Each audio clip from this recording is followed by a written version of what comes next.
Awesome.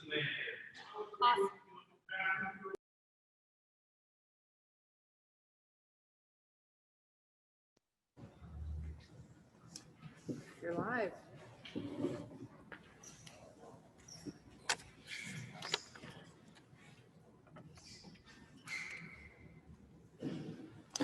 Well, good morning. Welcome to the 2020 Nebraska Grazing Lands Coalition Traveling Roadshow. For those of you that are present here in Taylor, thank you for prioritizing your day and your time. And those of you that are out there on Zoom, I thank you for participating also. Many thanks to Shelley Kelly, the Executive Director of the Sandhills Task Force, for coordinating the Zoom connection here this morning. This year's Traveling Roadshow is sponsored by some other entities, including Nebraska Extension. With that, we thank Steve Niemeyer and his office assistant, Donna, for the coordination of the local setup here in Taylor. We also thank Shelley Kelly with the Sandhills Task Force. We also have Nebraska Cattlemen as a sponsor this year.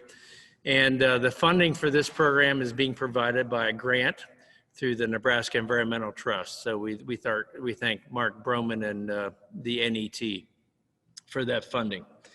My name's Ron Bowles. I coordinate the activities of the Nebraska Grazing Lands Coalition. And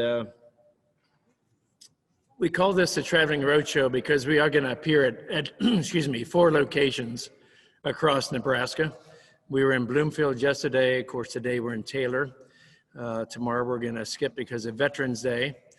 And then Thursday we'll be in Thedford, and Friday we'll be in Imperial, presenting the same program.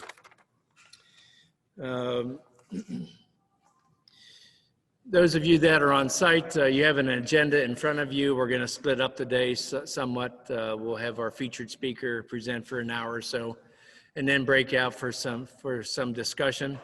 Those of you that are on Zoom are welcome to stay for that discussion, but we'll keep you posted as the day progresses.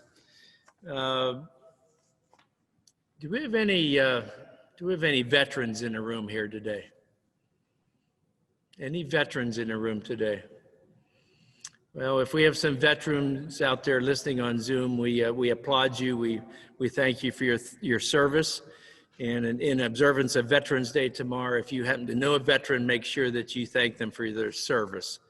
Obviously, their service has provided us with a lot of freedoms that sometimes we take for granted today. With that, I'm going to turn the program over to our featured speaker, Dr. Dirac Twidwell. He's an associate professor from UNL. He's a range ecologist. He spent the last 20 years with boots on the ground, hands-on application of prescribed fire and the control of invasive species, primarily Eastern Red Cedar. He has emerged as a nationally renowned researcher in this area. So we are delighted to have Dirac with us in this year's Traveling Roadshow. So Dirac.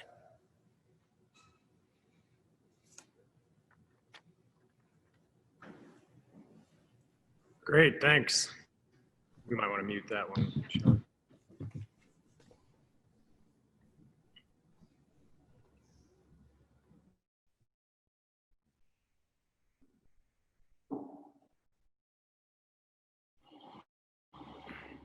Okay, outstanding. I want to thank everybody who's joining online. Thanks everybody who braved the snow and ice and classic Nebraska weather in early November. To me, you know, these kind of conversations are foundational for where the profession, where the discipline, and just where especially rangelands as a whole are going. The reason that I'm really thrilled and excited to do this, because there's just an incredible opportunity, especially here in the Nebraska Sandhills, to do something special with grassland conservation and deal with the threats that are coming. And I'm going to walk you through this. We have threats that are coming that no generation has had to deal with yet. And we have winning solutions. We have partners, and everyone keeps one of the shining examples of large-scale grassland conservation success. I'm fortunate to actually be from around here. I was born in North Platte. My parents moved me out of the state when I was 3, kicking and screaming like a 3-year-old would do. And 30 years later, I had the good opportunity to come back working as a professor at the University of Nebraska. So it means a lot to me being in an area where I'm from and it's close to home.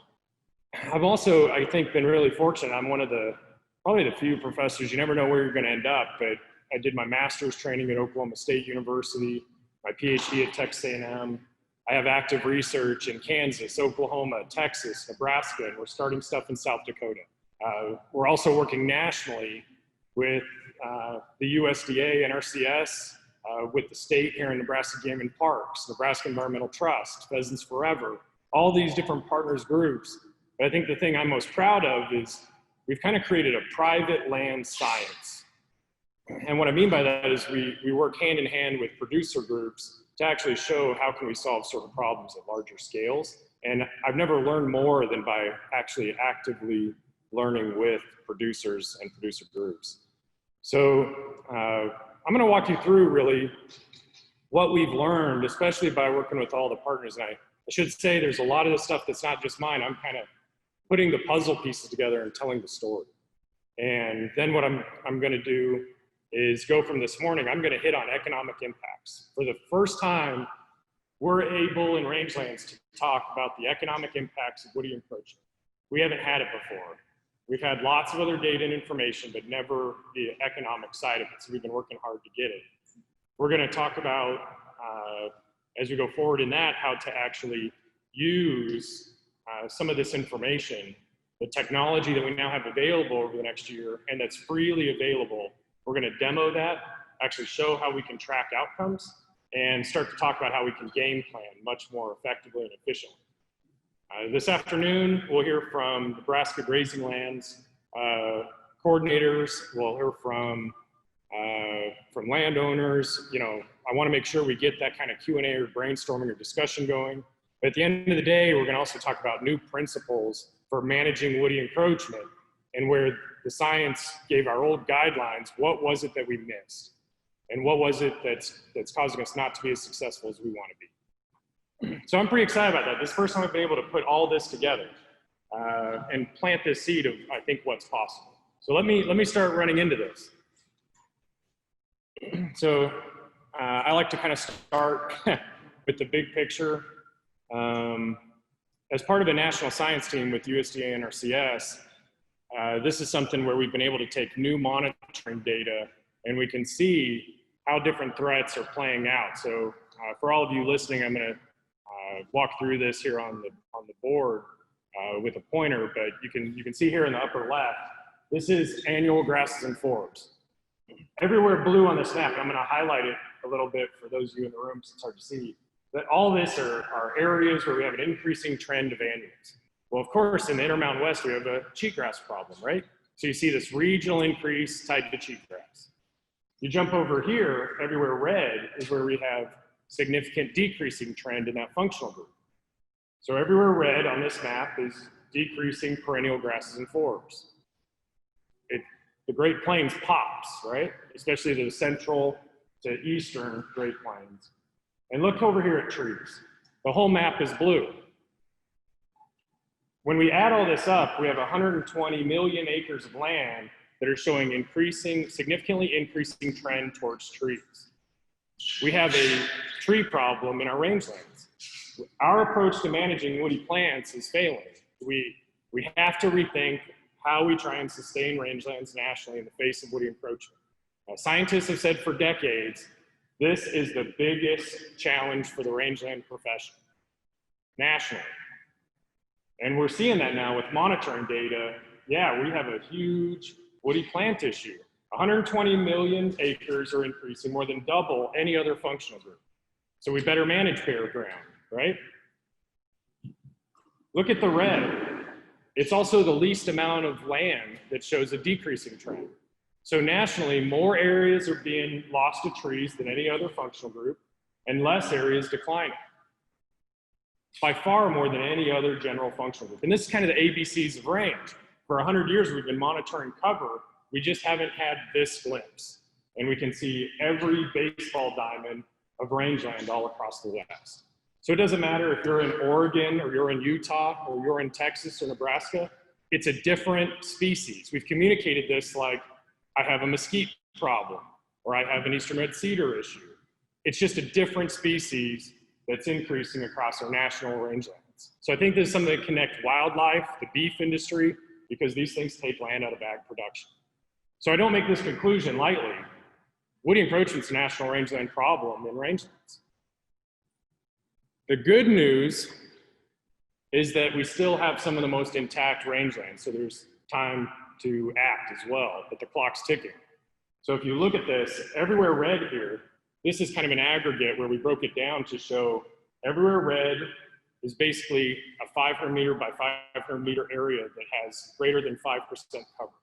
Everywhere green are larger grassland areas that are less than 5% cover. So think about this as like larger scale grasslands versus larger scale woody plants. And if you look at this, we have the Sandhills popping, right? You have the Flint Hills right there. Reinhard Schultz in my lab, he actually did a global analysis of where are the last grasslands on Earth. And that's what we're showing here with this data on the right. It's hard to see in this image, but that top line right there, that's the Nebraska Sandhills. And I'm driving through the Sandhills and I'm wondering where are all the signs that say that this is the second most intact true prairie in the world. It's rare. I get the fortunate opportunity to see a lot of these grassland systems. Having horizons that are this intact is absolutely rare. It's special. Oftentimes, we take some of these really intact ones for granted. See this one right here? That's the Flint Hills of Kansas. That's the fourth most intact true prairie of the world. That's what it looks like. The number one most intact grassland type is the Wyoming Basin shrub steppe in the world, right next door to us. Only 3 grasslands that are true prairie here are above 75% intact globally.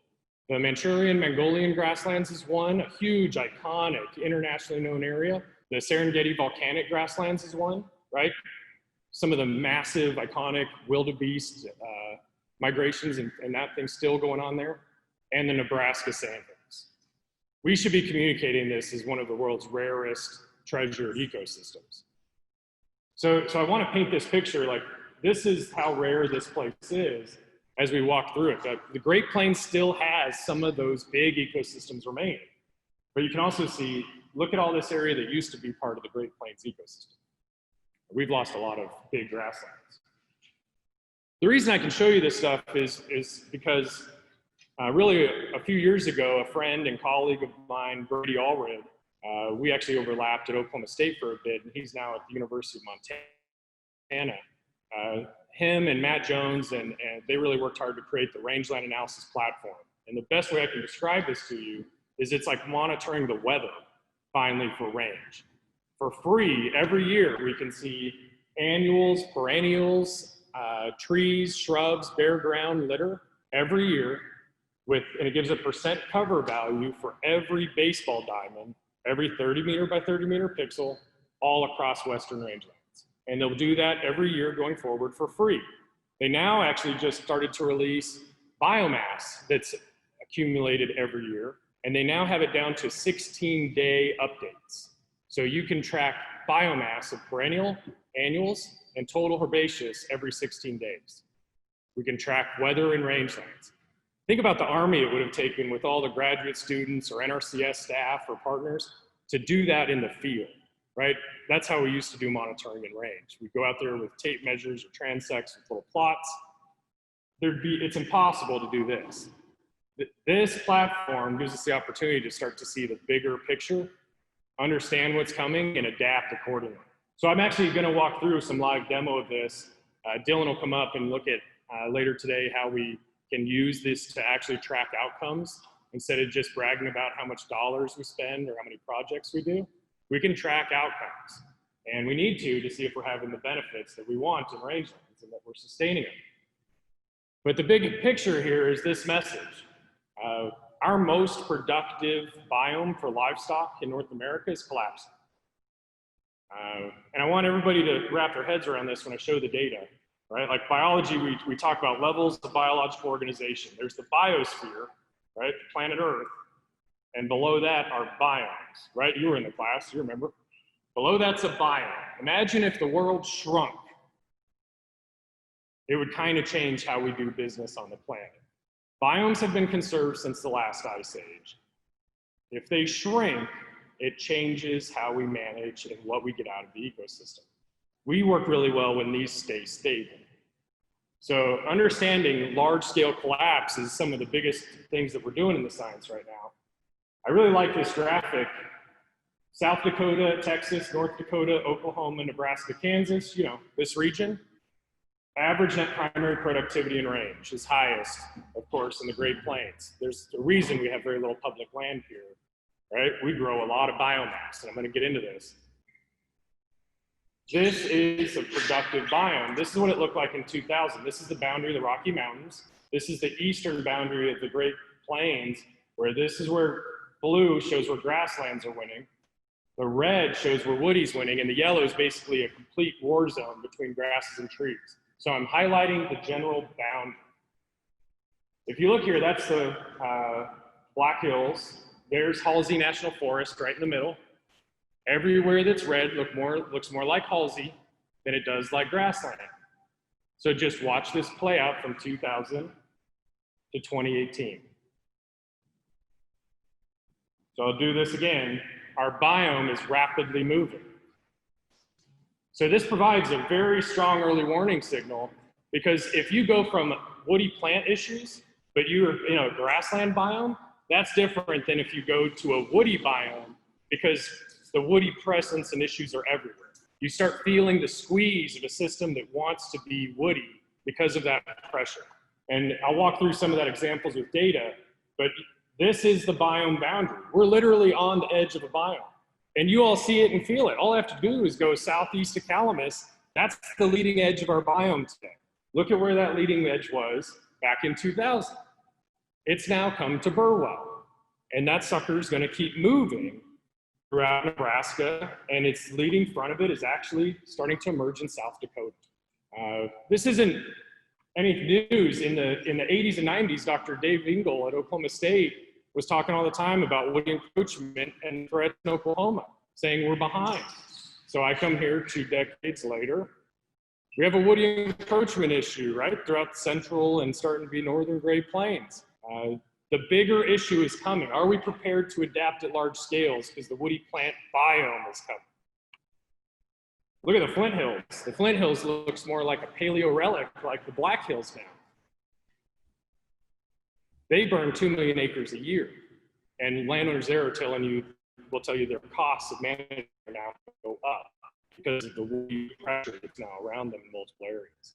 So even burning that much, they're losing ground. So all these things are important of understanding the big picture and what we're up against. No generation has been confronted with the collapse of a biome. We've dealt really well with pasture level problems, not biome level problems. And I don't know how much more we have to lose before, as a scientist, I conclude we lost one of the world's first biomes. So we start managing ecoregions of grass, not a biome of grass.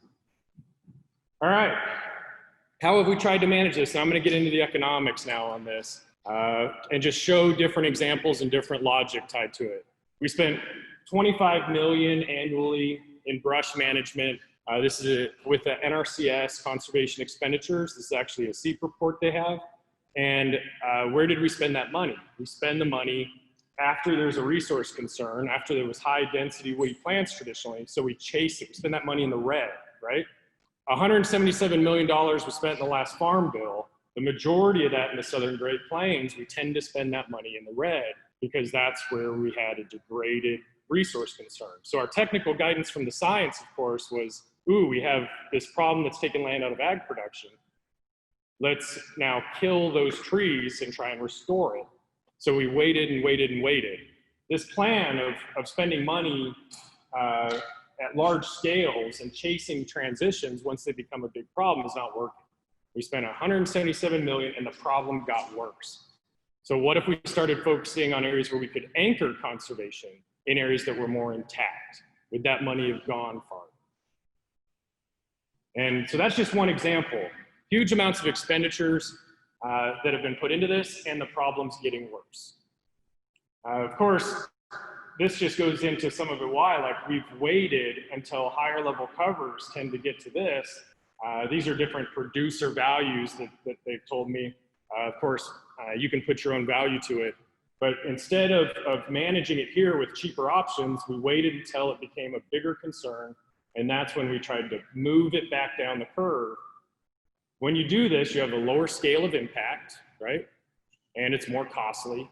So this just hasn't been effective at large scales.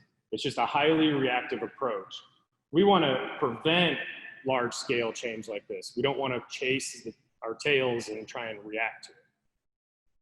If you think about this way, I like to look at that information and say, well, why was our technical guidance from the science that then got distilled through agencies and how we tried to manage land at these costs, $150 per acre to $1,000 per acre? If I think about those costs, and this is what, talking with some people in the Sandhills, this was kind of as cheap as it got for some of the mechanical removal. Again, like just conversations I've had. This was some conversation in Oklahoma and Kansas. It can get up to $1,000 per acre. If you just view that as the range, and then I come down here, this is Cornhusker economics. So if I look at cash rental rates, why do our input costs for woody encroachment, right? Here's the costs of inputs into the system. Why are our input costs so much more expensive than in the central region? Cash rental rates average $35 per acre. This is the outcomes. This is why in Texas, the not so funny joke is we sell the ranch 3 times to pay for brush management. Our input costs are exceeding the agricultural value of the land. We want input costs to be lower than that. So I think we just need to put things like this together. We want our inputs to be cheap because we have a low profit margin in rangelands. The cheaper our management is, the more that we're able to manage things in tougher times. We just don't have much room for error, right? So managing this risk seems really important given the scales of what we're talking about today. So you're going to hear me keep making this emphasis of prevention, prevention, prevention. We know it's more effective, it's cheaper, and there's multiple logical and rational ways of thinking about why we shouldn't wait until it gets so costly. And that's, again, the story of the Southern Great Plains. If we brought them up here, they tell you this multiple times. So I try and carry that message a bit, but it would be great to hear their stories and, again, some of the not so funny jokes that how they've had to do this over and over again. So let's come here to the Nebraska Sandhills and let's look at these early warning signals that we're starting to see play out over time. That's Halsey National Forest. This is the Les Canyons down there in southeast Lincoln County. All this haze, right? This is kind of that early warning signal where we're seeing woody plants displace grass. So as we play this out, everywhere yellow serves as a warning signal. We don't really care if these signals stay where they are. We care if they move, because what's happening is woody's expanding at the expense of grass. We don't care if woody stays where, we want it, but we care if it is expanding. So just watch how this plays out over time when we highlight where these boundaries generally exist. And realize, of course, if we zoom way in, we can tease out different cover that's driving the signal. But what I'm showing you is where woodies are winning versus where grass is winning. So that's 2002, that's 2007. So we should have been talking 15 years ago, right? Based on this already. This is 2012.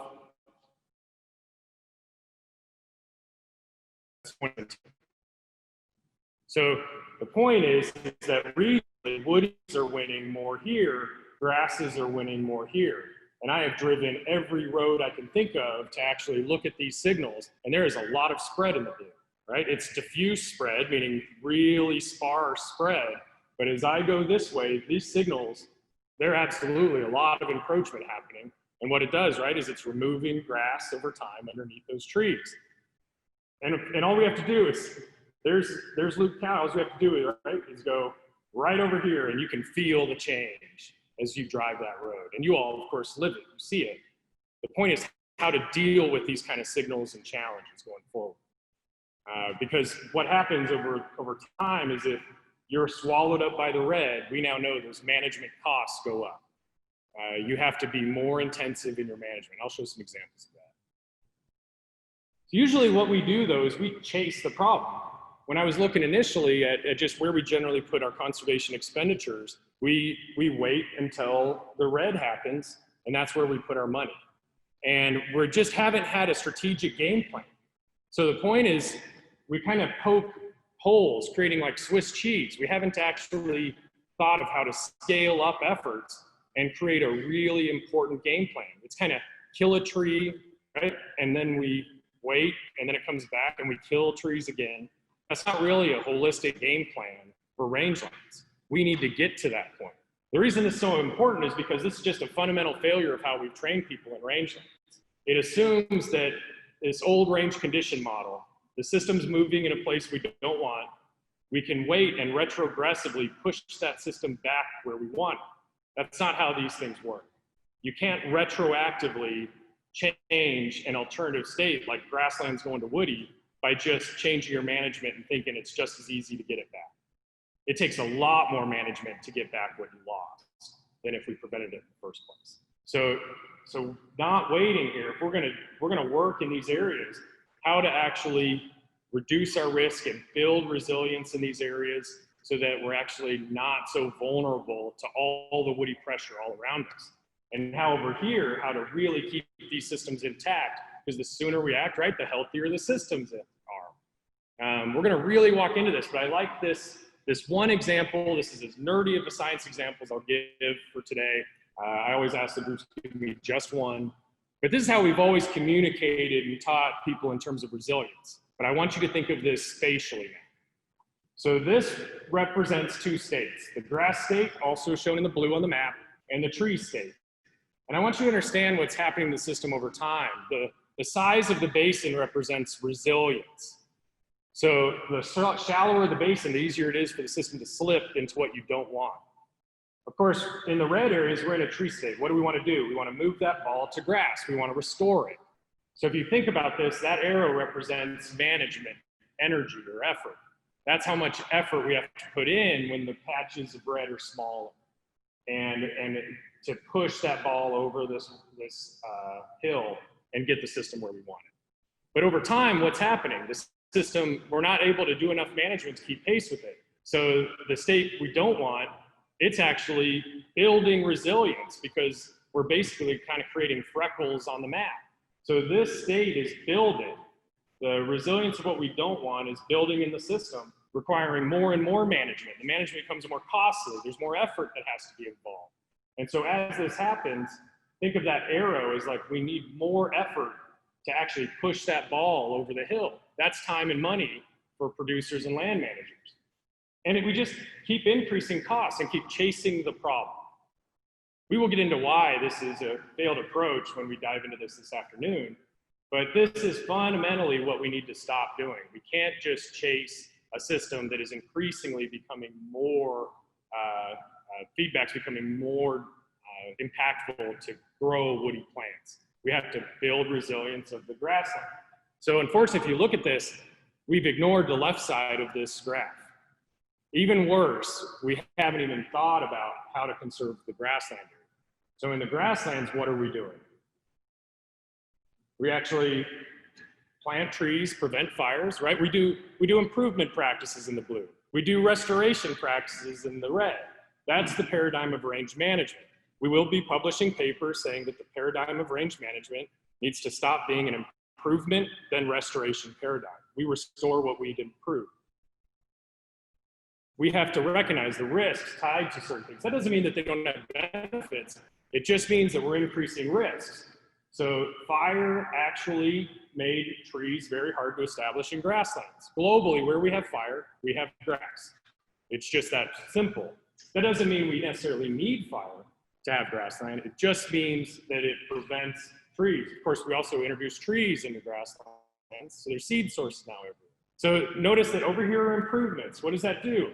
It erodes resilience. There's science after science saying these are two of the things we've done, grasslands globally, that reduces resilience. And so now it doesn't take much for that ball to slip. and go to the state you don't want. So we've eroded resilience of what we wanted, and we've built resilience of what we didn't want. All this unintentional. But this is the reality, and really diving into the theory of why we're seeing large-scale change like this. From an economic perspective, we can tie this now to yield gap and these classical agricultural approaches. What does this mean for your bottom line? So I can start connecting that kind of theory to forage and economics. And yield gap's a great way to do that. Basically, if you think of yield gap, and I'm in the agronomy and horticulture department, I love how much time we spend in agriculture talking about we want to avoid gaps in yield, right? With corn, we don't want to wait until we lose yield to act. That's best guidance in rangeland. It's okay, we'll wait till we lose yield before we do something about this. We wait until we lose chickens or wildlife habitat before we act. We want to prevent gaps, not wait until gaps are there. So with corn and soybeans and global agriculture, the idea is to avoid yield gaps or to close them. So here's agricultural potential. And of course, we don't achieve potential because of limiting factors like, drought, nutrients. So we do irrigation, right? We try and reduce the impact of that limiting factor. And then we have reducing factors like weeds, pests, pollutants. So in rangelands, we have drought. It's a limiting factor. And woody encroachment is a nationally recognized reducing factor. How much is woody encroachment reducing yield? I haven't been able to show that until now. Another way to think about it is with long-term data. This is from the Edwards Plateau of Texas, from long-term research in a site that was established in 1916. So this is livestock production potential on the y-axis. And so over time, as you get juniper encroachment, they have ash juniper. As you get that over time, what you're seeing is you're not seeing the impact to production because of what drought does, right? All that variability from drought, it's masking what the trees are taking out of production. So that's a limiting factor, right? We're not reaching our potential because of drought. But it's only, 25% of that potential. And it's short term, right? Our worst drought in the Sandhills, we recovered in 1 year after we got rainfall in 2013. Woody encroachment takes it permanently out of production, and it's a 75% loss once you go to that transition to an alternative vegetation type. So this is potential. This is the reducing factor of woody encroachment on this site. So the difference between potential and actual is called yield gap. It's that simple. We want to prevent them or close them. And what I want to do is start communicating rangelands like we communicate the rest of agriculture in the state of Nebraska. So just look at these cool numbers. It's kind of shocking to me because as a rangeland professional, I wasn't trained this way. But the 2017 crop production summary, this is kind of NPR is how it's communicated here, right? So just looking at this, corn for grain production in Nebraska, based on year-end surveys, is estimated at 1.68 billion bushels, right? Nebraska agriculture grows a lot of biomass. How do we communicate this in range? 2,500 pounds per acre. 1.68 billion bushels. Rangelands has not played the correct game for communicating ag. And same with soybeans, same with sorghum. And if you just take the simple conversion of bushels, you get 94 billion pounds of corn in 2017. So here we are in the Nebraska Sandhills, second most intact true prairie on the planet. How much grass do we grow every year? I didn't know, right? I'm looking at this because I'm trying to figure out, man, we grow a lot of biomass in Nebraska. Based on what they have in the Rangeland Analysis platform, that's your number. We grow a lot of biomass in Nebraska. The Nebraska Sandhills right now, in 2017, the estimate was 30.9 billion pounds of grass. And that's new grass growth every year. So understanding, right? Biomass is productive in the Great Plains, and understanding how much is grown in total, but then what I want to know is how much is being taken out from woody encroachment. So I want to walk through what we now know, and I want to show you how we've gotten to these answers. So looking at this blue line that you're seeing in the left, that's the 1990 equivalent. If we kept tree cover the same as 1990 and accounted for precipitation and other things, This is the production potential you would have on your lands today. And this is actually north of Manhattan, where people in the Flint Hills asked me to look. So if you look right there, that yellow dot, that's a 30 meter by 30 meter pixel. It's a baseball diamond, right? That's it. So think of a baseball diamond. Here's the potential if we kept woody cover at 1990 levels. That red line is the actual. So what do we have? We have a yield gap, right? Really simple. We don't want to see that. We want to prevent yield gaps. Look at tree cover. That's what tree cover has done over time. So we're now at almost 100% tree cover on that baseball diamond. And in 1990, we were at about 5. So this is classically what we see in multiple areas where this happens. The annual loss production now, right, is just under 3,000 pounds per acre. So if I look at this, and I combine this with a place that knows a lot about ag economics, and they do these surveys every year, we can actually say, well, how much is a pound of forage worth to you? So there, they have published that it's 3.5 cents per pound. Well, if we assume that we can utilize a quarter of the biomass produced there, that pixel grew 100 pounds, that baseball diamond, in 2019. So if we take a fourth of that potentially being utilized, again, you can just come up with your own numbers. We're trying to show the big picture here. At that rate, that place was worth 88 cents on that fifth of an acre. That's about how much a baseball diamond is. So 2019 versus 1990, we're down $4.70. From 1990 to 2019, the cumulative lost revenue is $69.45 on that baseball diamond. So what's the big deal, right? $69.45 over since 1990, no big deal. Let's go to another area in the Flint Hills. This is in Chase County. This is a grassland site that's been grassland. So look at how potential and actual are the same. That's what we want to see in agriculture. We don't want to have yield gaps emerge. We want to keep them closed. So here, that baseball diamond grew 695 pounds. About, right, like, good grief, almost 600 pounds more than the pixel that was converted to tree. Tree cover has stayed low, where we want to see that. If you're interested in rangeland production and grassland wildlife and so forth. Assuming the same thing, that would be $6.69 on that yellow dot and on that baseball diamond. Now, when I compared this to cash rental rates, just to look at this from an independent validation, that place right there, the average cash rental rate would be $5.69. The minimum that they have reported is $3.30. The max is $8.80. So just again, we're falling in the range of what multiple economic estimates are providing for that area. And this is tall grass prairie, right? In the Flint Hills, it's productive and a big business. So this just shows you, like, we're getting more and more confidence in terms of the estimates that we're seeing. If I go forward, this lost revenue is $0. That's what we want to see, not, hey, cool, we did projects and we restored the system. We want to see 0 lost revenue in rangelands, like the rest of agriculture. Here's another example. If I go from there, you can see that yellow dot in this cedar and elm and other deciduous riparian area. Look at how yield gaps have emerged and tree cover has increased. So I'm just going to this baseball diamond. It now produces 125 pounds. It's down $3.19 since 1990. What's the big deal? Cumulative lost revenue is $49.37. If we go to this one, this is a place the NRCS cost shared to treat. So this one has had yield gaps, but now you can even see the cedar trees piled up in it. So look at how the yield gap emerged, and then look at how tree cover crashed because they clear cut it, and see how that red and blue came back together in 2018. They closed a yield gap. They did it, now of course, they did it in a small riparian area. It's not really to the scales we're talking about and want, but the point is, that's what we want to see if we lose it. We can track this stuff for every baseball diamond across the West. What does this mean to people's bottom line?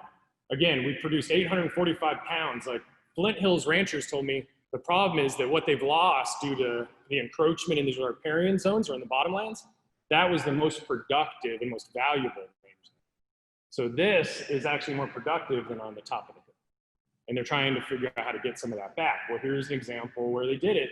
And it's actually $1 more of revenue being generated than 1990 estimates. But we still lost $34.61 by not preventing the problem. Why do we care? If I can take every one of those baseball diamonds that I just showed you, let me sum up all the baseball diamonds for the Flint Hills. The 4th most intact true prairie of the world. They burn 2 or just over 2 million acres. This blue polygon here is the Flint Hills proper. All the red see on that map is where yield gaps have been observed due to encroachment. Just like the NPR lines, like the USDA statistics. Rangeland production for the Flint Hills is estimated at 21.3 billion pounds in 2019. We grow a lot of biomass in the Great Plains. Yields down 958 million pounds in 2019 due to woody encroachment, right? If we take that 1990 normalized levels, that's how much we've lost given our estimates in the Flint Hills. The last tallgrass prairie ecoregion, and where they burn more than anyone else to keep the system intact. 958 million pounds. That's the opportunity cost. Well, what does that mean given those numbers? The initial early preliminary piloted model results suggest our opportunity cost for producers was $8.3 million in 1 year. Right? Like times get hard in rangelands. Like we don't want to have those kind of numbers emerge for the rangeland industry. And again, like this is a fraction of 21.3 billion. But you can see all the encroachment that's happened in areas and what that means over time. There's a lot of baseball diamonds across millions of acres. In the Flint Hills and the Sandhills and in other regions, those individual baseball diamonds add up. So I'm just painting this picture of what this means here. And I'm interested to see when we get more information tied to the economics of it, how this plays out. But I'm just showing you rangelands is part of big ag. We've never had these numbers before. And this is what scientists have been saying. We just didn't have the data. Woody encroachment is the biggest risk to rangeland producers in the Great Plains. This is permanent unless we do radically different things and look at the scale of what we're up against. Absolutely. Why don't we look at Sandhills numbers?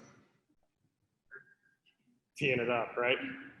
I do that because we know a lot about the Flint Hills, so I'm showing it as validation. So if we go to the Sandhills, and if we zoom in, right, like this is 17.8 million acres.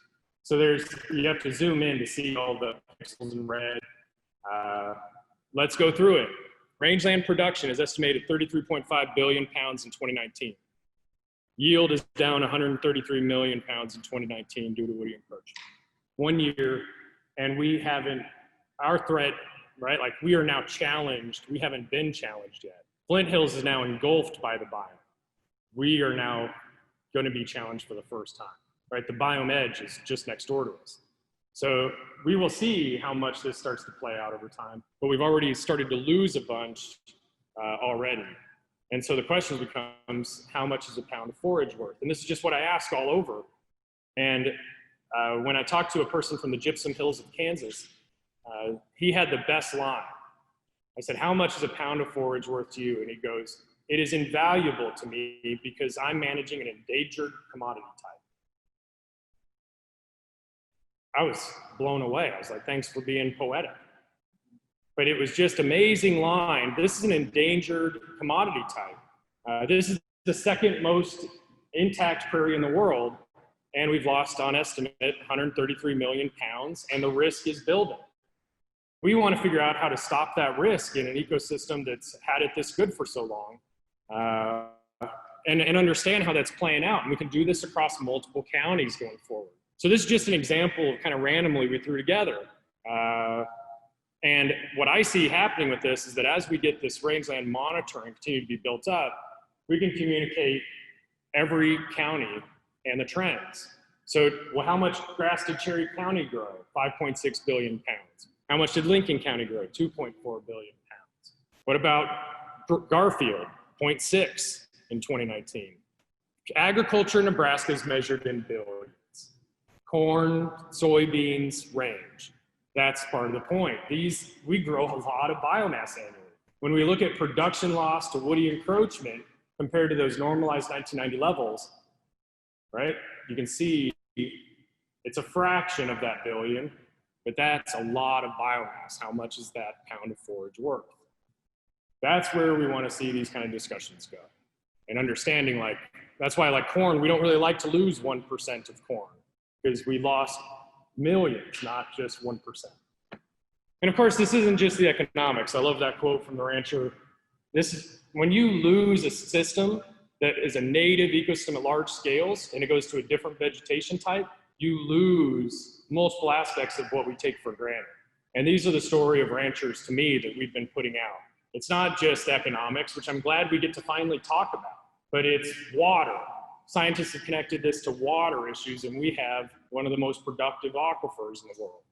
It's school funding and social programs. It's natural disasters and personal security and avoidance of those. We see the news and what that means, and we have a volatile fuel spreading across our systems. We have increased regulatory pressure because we lost 3 billion grassland birds in the Great Plains, more than anything else. Like, just, again, think about this. This is what happens when we lose systems. We have systems level consequences, not just one thing. So it generally tends to impact every citizen in the state at that point. And what I want to see happen, and what I hope we get to in this room, and why I'm taking more time than the agenda that I kind of pieced together to cut into the next demo, is because I think these economics and system level approaches and the partners that are here, like this was something that I threw together when talking with cattlemen's groups and the Kansas Livestock Association. But what I really want to do is this ought to have everybody's brand on it. Everybody's, like, who's with us, right? Like, it ought to be the Sandhills showing one of the world's best examples of how to conserve large scale grasslands. Right now, it's number 2 for true prairie. Instead of reacting and having ambulances in Apocalypseburg, right? Like trying to deal with all the chaos, it's expensive, it doesn't work well. Let's do preventative care. Let's build intact cores. It's cheaper, it's more inexpensive, we have higher success. Let's defend the cores, grow the cores, and start to push back against that encroachment problem. And we're ignoring our best rangeland, saying, I don't have a problem, it's not here yet. I'm gonna walk through this afternoon why that's not true and new scientific principles on how to manage this issue better. But industry's now ready. Cattlemen's ready to scale up. We've got Nebraska Grazing Lands Coalition, Kansas Grazing Lands Coalition, the National Beef Cattlemen's Association. This is on their radar, and they're looking at sponsoring this. We've got NRCS, Game and Parks, Pheasants Forever, Environmental Trust, just keep going down the list, right? They're ready to scale up. We've got universities working together across state lines finally, instead of just working in my own state. And it's not just these two, Kansas State, Texas A&M, South Dakota State. But none of that matters without the landowner vision. What I see is landowner-led, agency-supported, science-informed. We got to bring the good old days of range management back and really figure out how to work together, because this is a national threat, not a local one. How can we actually conserve big systems? We're going to get into that more, but we actually have examples of landowners doing that, and it's working better. So we know that this kind of thought process and unifying our system to deal with this can work, and I am just dying to see it in the Sandhills. Like, it's rare, it's special. Whatever I can do to help, I'm all for it. And this is how I view it. Like, you all are the guardians of the grasslands. So if we can start building this up, like, I kind of want to Photoshop certain people and put them right there next to, you know, the trash panda, or Drax. I think he hates that. But you look at this, right? Like, this is guardians of the grasslands. It's the landowner groups. And these numbers ought to go through the roof. Where can we actually keep grasslands intact as the tidal wave of the woody biome continues to expand? That's the mission that I want us to continue breaking down today, and think of, like, what could we do in the Sandhills? Because the threat's on our front door. I mean, actually, it's literally on our front door where we're at today. So I want to see this expand in terms of the network of grassland conservation. And from my end, I'm just hopeful to tell the story. These are the people that sets the stage for large-scale grasslands to exist at the end of this century. We're losing a biome. How much do we want to conserve? Now, when I usually ask that question, people tell me all of it. And the scientists will tell you, you can't. How much do you want to conserve of this biome? And where does that happen in the Sandhills? Where does it happen in these other areas? So we're going to show examples. Like, this kind of discussion started with a little bit of multiple people, but like me and Shelly Kelly were actually, you know, maybe a couple of years ago in Burwell, talking about this idea of what if we built cores? I was like, give me a county. come on, give me a county where we can prove how to do woody encroachment better so everybody can see it. And she's like, good grief, a county? Like, I said, yeah, 1 million acres. And I was like a used car salesman. I say this every time, right? Like 1 million acres, Shelly, come on, like it's the Sandhills, right? There's the potential to do it. We could conserve 1 million acres to the woody encroachment issue. And she goes, I don't know, 1 million's a lot. And I go, 100,000? Right? Like that's how fast I came down with the used car sales in me. And of course she's like, we can do that. Like it was immediate. And I'm living in Lincoln, the second most converted grassland type in the world. I'm living there. You all know where the potential is here, right? Like you all know how big this kind of thing can be and the community will that exists in the Sandhills. If we can tell and elevate that story and really, help communicate what you all are actually up against in your successes, that's where I see this really cool communication going on. And groups like the Gypsum Hills of Kansas right there. A month ago, they sent the NRCS a map and said, we want to build a core in 500,000 acres. I'll show examples of that here in a little bit. They've actually already started to do it because it's in their best interest. But the point is, right, like groups are taking these ideas and starting to run. So where can we start to do that here? So I think this idea of building the core, growing it, and the economics of why, because it's so expensive to try and chase the problem, that's what I'd like to kind of, I guess, maybe let Shelly turn that over of how do we go from going from like this costly expense approach, and we're kind of poking holes at small acreages, to a bigger game plan, and really thinking through how to do this more effectively, especially with maybe some of the ideas of bringing groups together and scaling up our effort. It's just not a local problem, it's multi-state.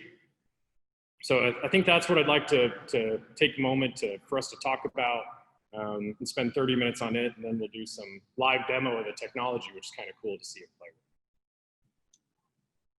with. So we are, and so you want the conversation right now to really go to how we're going to address this, how we have been addressing it, and how we can do better? Yeah, or even people's obstacles. What do you think? Like, I tend to, we've got on the agenda for really rancher-based or participant discussions. So I just like to open that up and, not talk the whole time. Yeah, absolutely. So right here, we're really on the edge. When you look at all the transitions that he's really pointed out in some of his presentations, you guys know you're on the edge. Like you drive east, you see more cedar trees. The drive north of town here, it has changed so much in the last 20 years, it's frightening. And people are starting to do more control. There's some prescribed burning going on in the area, and there's a lot of cutting and mulching of cedar trees going on, but there's not enough. The Sandhills Task Force and our partners and everybody that we're working with, we have over $2 million like waiting, ready to help people, but we don't have people beating down our doors to try to get help on cutting cedar trees. And I just don't quite understand why. I know a cedar tree, when you watch it grow in your pasture, it's kind of like watching your kids grow up, all of a sudden, it just doesn't seem to happen. And then something big occurs and you're like, wow, like they're really growing up. Those cedar trees are really growing up out there. And all of a sudden, instead of putting 65 pair in that section pasture, now if you really want to get to the end of the grazing season, you probably can only put 45 pair out there. And when you think about what that implication is to your bottom line, it gets to be a big problem. And in times of cattle markets like they are right now, we just cannot afford to have that lost revenue. We're not going to keep operating if we keep going down this trajectory. The thing that Dirac is pointing out so well is we know it's going to get so much worse, and we have got to step up. And so like this conversation now, I'm going to put it out to you guys, quite a bit, and I'm probably going to repeat some of what you say into the mic so that we can engage the people online and also have it there. But this is just conversation, brainstorming, but I want to hear from you. What is keeping you, or better yet, let's think about it this way. What do you think is preventing your neighbors from cutting or burning their cedar trees?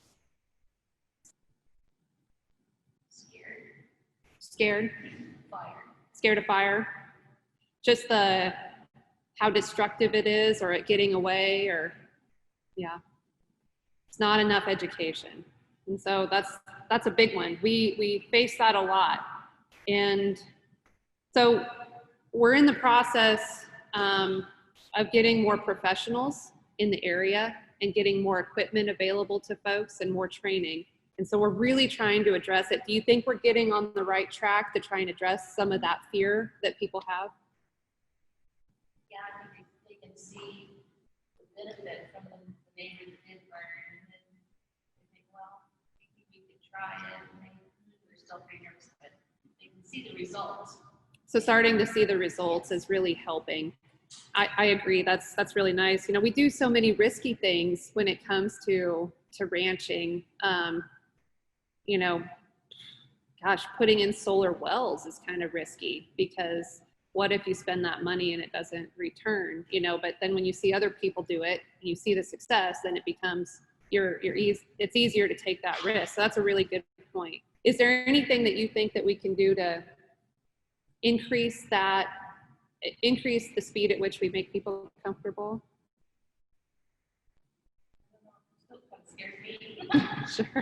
Sure. Anybody else? What's preventing your neighbors from cutting or burning their trees? Most of what I understand, the legal factors I don't have to do local burning. So many of these factors have such huge trees in them. They need a lot of cutting first. That's a really expensive deal. I mean, it ends up helping, but there's some that are just too darn cheap. Sure, the cost is a really big thing, and it is a big investment for sure. But with cost share available, organizations like mine will take on 75% of the cost. And so if we'll take on 75% of the cost, do you think that that's not enough to get people to do it? Or do they not know that it's available? Okay, we need to do better on outreach then if they don't know that we've got that cost available, because that cost of cutting trees is tremendous. And then you talked about the cost of letting your grass sit so that you can do a burn. And that's something that we really challenge a lot with the Sandhills Task Force. To do a prescribed burn in the Sandhills, most of the time you do not need to let it sit for a whole year. Most of the time, if you can do any rotation at all, if you can graze it early, get your cows out by June 15th and let that grow, you'll have enough fuel to burn it the next year. And that year that you burn, yeah, you've burned everything off, but it recovers pretty quickly. It could be the last pasture that you graze. It's a great pasture to go to right before or right after weaning too. And so we really want to challenge that misconception that you have to lose a lot of grazing to burn, because we do not. It is something that we are going to have to get into our grazing plans if we're going to be successful. Now, there are some areas that do need a full season deferment, but it's pretty few. And if fire is scary, Dirac, we've talked about this a lot. Like, if you don't want to burn, don't let your cedar trees get to the point where they're so numerous that you have to burn. Really focus on your intense, how do you call that? The areas of high maintenance boundary management. So if you've got a windbreak, that area, boy, you need to stay on top of it. Maybe you do a small prescribed burn around that area to take care of it, or you get, your manual work out there and you take your shredder and you go take care of it that way. However it works that way. But those are really good points. Is there anything else that's preventing people from controlling their cedar trees? Shelley, I think perhaps throughout the Great Plains, our landowners are aging, and I think that plays into it as well, because I don't know this for sure, but I think maybe putting that effort or that monetary investment into the land, if their retirement age or over, going to be a little bit especially if they don't have family members who can have, take over that same land. You know, what's the investment in them? They might not feel like it's worth it. Sure. And so I think the overall trend is that the population goes into that. And then also, I think one of the challenges that we face is the window as far as when can we burn, how much can we burn. You know, there's only so many days that are really good to burn. So that's just a challenge that I'd like to try and find ways to extend that window. Two excellent points. The aging population is one I'd really love your guys' help on how to deal with that. The age of landowners is just, it's increasing. And there's a fair amount of folks that own land and they lease it out, but they don't have family that are interested in coming back to the operation. And so how can they be convinced that they need to invest the money in cedar management so that they have, you know, their property doesn't just turn into a forest? That's a huge challenge. And it's huge to overcome because the person leasing it, a lot of times they just have a 1-year lease, and that person darn sure can't afford to spend the money to clear the trees, even though, you know, they could be hopeful that they'll have it for the next 4 or 5 years. But that's just asking a lot out of a tenant. And if the landowner isn't interested in doing it, it gets to be a bigger issue. And so if there's ideas out there on how we can communicate with landowners on that investment, boy, it's something that we need to keep talking about. And we've got neighbors that maybe fit that demographic or parents that fit that demographic. It's a conversation to keep having with them. And then the second issue brought up was just not having enough burn days. The burn window is so tight. And a lot of times in the spring, you know, you might have 6 burn days, and that might be enough for your property. But if you're depending on your neighbors for help and they've got burns they want to do too, that's 6 burns and that's it. And that's not enough. Some springs we have two good days. And you can only do so much on those 2 good days. And so I'm thankful that Dirac has information about burning on different times of the year. And we're seeing more people throughout the state burn in the fall a little bit more.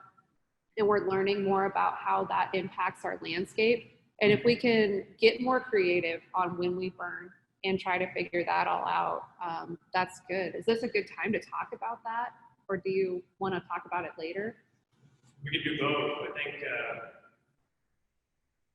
all those points are really important. I mean, the Sandhills is what challenged me as a scientist, because if you look at that map, the success stories at large scales that we know about in the Southern Great Plains all the way to Kansas, the only place we have success stories are at large scale. That's it, right? It's known. So their conclusion is scientists globally, when you add this up in terms of the work, all right, like fire tends to help hold encroachment back. So where you have fire, you have grasslands long term, it holds them back. Now, of course, what that meant was like kind of a flippant conversation of what do we do? Well, it's burn it. And of course, coming to the Sandhills, it's like there's no way we're going to change that kind of culture. Across the Great Plains, where only one region really has maintained that, the Flint Hills, and they have tons of pressure. So we've got to come up with more solutions besides just burning, which would work, by the way. But we got to have more solutions. So because it's a different world than it was in 15. So we will have that this afternoon. That's the winning principle. So you have more options than just burning. Now, nobody's proven to do that at large scales. You would be one of the first. So I'm telling you, you're up against it, right? Like, I don't want to sugarcoat it, but it's possible if we start thinking about this differently. Now, to the point too, the reason fire is hard is not just because of like the fear factor or liability or those kind of perceptions and discussions. Fire is the most regulated ecological process on the planet, right? Like, we have totally, I'm not sure. we have totally changed how fire functions in nature and really squeezed that to where you only get a couple of burn days, right?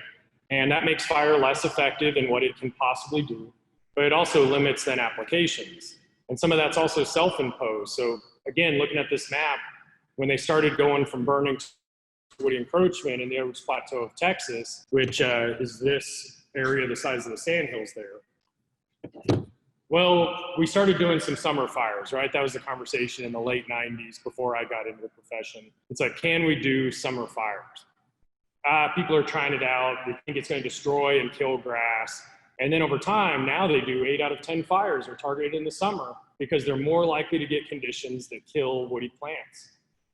And then it was Oklahoma's turn. Can we do summer fires? And they had the debate a decade later. And then it went to Kansas. Can we do summer fires? And they were talking about that 5 or so years ago, right? And now it's Nebraska's turn. So I'm just saying, like, everybody talks about it. Everybody's had that history. And ultimately, once they start to figure out how to make it work for them, because it opens up more burn days, and just how to incorporate this kind of thing into your management. Because again, fire's one way of controlling the threat. But if you don't want to use fire, there's principles we can now apply that are winning strategies in addition. So while you're judging your neighbor, right, like you can have the opportunity to say, well, I can still prevent this from getting worse in a way that's economically effective. And I want to avoid that expansion. That's what we didn't have. Before it was got to burn it all, people, and good luck. So that's what I'm excited about this afternoon. We have more guidance than what we had in the past. It ought to look more like this cool weeds book sitting up here in extension. And we're developing that as a science-informed strategy of how to do more than just the silver bullet. So yeah, I think that's what's exciting about this afternoon. But I could talk fire all day. It's what kind of got me here. But now it's like, I can see it in the room. We have to be able to give people more options that can work. And I didn't have those 2 years ago. I think we have. There's some chat points too that popped up from people. Yeah, we got the chat that I saw just went right directly to your comment of just not knowing that cost share is available. So what's a great way to get information out? We hold these meetings. I'm kind of at a loss on, we're starting to do some direct mailings.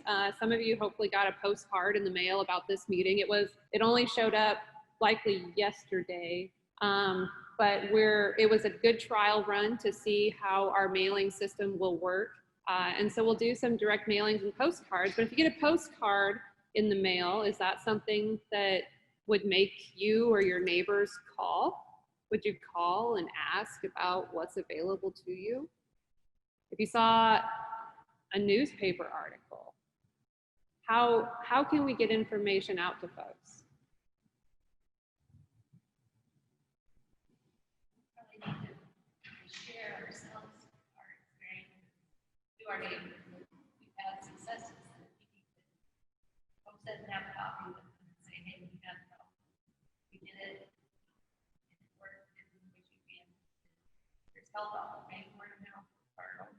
Yeah, that grassroots, word of mouth type thing. There's nothing I can do that is more effective than that. And so, like, if you guys feel moved by listening to Dirac, and I don't know how you can, because there's just some really stunning information that he presents, and he presents it very well. But take the time, talk to your kids, talk to your neighbors. Talk about cedar trees. The question, I started asking it probably about 5 years ago across the Sandhills. I'd ask people, are you guys talking about cedar trees? Would you guys have conversations? Is cedar trees really a topic? And overwhelmingly, it's no. I'm starting to get a few people that'll say, yeah, sometimes that'll come up at coffee. But people are not talking about cedar trees, and we have got to start talking about cedar trees all the time, or we will lose this battle. If I can be so forward, I'm gonna switch your slides back and go back to this one, where, remember that when he first put this slide up there, he said, the sandhills are big and you don't see the red, but you have to zoom in for it. Do you remember the picture of the Flint Hills? You saw the red. and you didn't have to zoom in. And to think that we won't get to what the Flint Hills look like is really short-sighted, because it is quite literally all the way around us. It is quite literally in the middle of the Sandhills. And if we don't step up our game drastically, we'll be red, and we'll be starting to look at baseball diamonds instead of sections of ground. And so it's something that's really important. This area, we're on the line. You can see the line when you look at aerial photography, when you fly above this country. It is sickening to see the number of cedar trees. And so I'm glad that there's so much attendance here and that you guys are listening to this and we get to have these conversations. But we need to really think about some of the barriers. I think there might be more barriers out there. What kind of barriers? Yeah. I guess just listening here, I'm not very familiar with this area, but coming into it and learning more and more about it, I think we need to go back to all that jazz that we part of it, people not wanting to do it. But it's like, okay, we're struggling. What I'm hearing from outside into the range side is a lot of it, like you see, yes, they have an older population, but we don't have any people that are good. How many people do we have out there cutting cedar trees that are available? To me, that should be the guys that are aware of the grant money to be able to help the producer to get the funds. Because obviously he wants to get paid for the yellow service. So I think we're struggling not to, it's in the egg all the way. It's not people who work. Sure. Yeah, yeah. Sure. Yep. Yeah. So that's a really good point. The number of contractors available to come cut cedar trees. And I have heard that before. And again, I'm so glad we're having this conversation. Because of a grant we were looking at writing, I looked at our contractor list. So the Sandhills Task Force maintains a contractor list of people that come and bid on our projects. And we have 50. We have 50 contractors that either have come and bid or are willing to come and bid on projects. And so that when I tell people that, it blows their mind, right? Like 50 people that'll come and cut and mulch cedar trees. And some folks think that you just have to have a contract, that you have to have a contract with NRCS or with the Sandhills Task Force or with Game and Parks before you can have access to that list. Absolutely not. Even if you don't want any of our cost share dollars, we would be so happy to help you bid out a project, to set up that bid day. And we would charge you nothing for it. We would just be happy to get people out there to try to help you. And there's opportunity too, from a business side, for more people to start a business for cutting and mulching cedar trees. And I'm honestly kind of surprised we're not seeing more people try to do that, because there's good money in it. And so if you know of somebody that's interested in becoming a contractor, I'd love to talk with them about it and about the opportunities and get them on our list too. The other thing about our contractors list is if a contractor does not treat somebody right, we're not afraid to tell people that. And so we don't want contractors taking advantage of landowners either. And so it's that accountability thing as well.